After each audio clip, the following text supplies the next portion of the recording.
அஸ்ஸலாமு அலைக்கும் வரஹ்மத்துல்லாஹி வபரகாத்துஹு. உங்கள் அனைவரின் மீதும் ஏக இறைவனின் சாந்தியும் சமாதானமும் உண்டாகட்டுமாக. சிந்தனைக்கு சில மணித்துளிகள். ஒரு பஸ் பயணம். நாம் போகக்கூடிய அந்த இடம் கிட்டத்தட்ட ஒரு 2 மணி நேரத்துக்கு மேலே ஆகும்.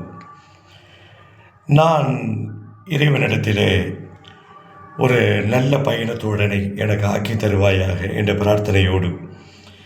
காரணம் என்னன்னா, பக்கத்து சீட்டில் உட்கார்றவங்க சில நேரங்களில் வில்லங்கமான ஆளாக, இந்திய குடிமக்களாக இருந்தால், தமிழ் குடிமகன்களாக இருந்தால் நம்மளுடைய பாடு திண்டாட்டம் உங்களுக்கு புரிந்திருக்கும் என்று நினைக்கிறேன்.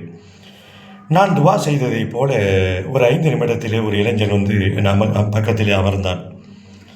அது என்னமோ தெரியலங்க, முஸ்லீம் என்ற உடனே தலையில் தொப்பி இருக்கணும்னு அவசியம் இல்லை, கைலி கட்டியிருக்கணும்னு அவசியம் இல்லை. முஸ்லீம்னு பார்த்த உடனே அந்த நூறானியத்தை வெளியில் காட்டி கொடுத்துருது. ஒரு இளைஞன் ஃபேண்ட்டு போட்டு இன் பண்ணி டிப்டாப்பாக இருந்தான், ஷூ போட்டிருந்தான். நான் கழித்து விட்டேன் சாலிகான இளைஞன் என்று பக்கத்தில் வந்து அமர்ந்தான். ஒரு அரை மணி நேரத்திற்கு பிறகு ஸ்மார்ட் ஃபோனை கையில் எடுத்தான்.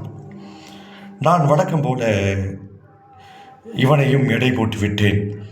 ஏதோ பாட்டு கேட்க போகிறான், ஏதோ ரீல்ஸு பார்க்க போகிறான், ஷார்ட்ஸு பார்க்க போகிறான்னு நினைத்தேன்.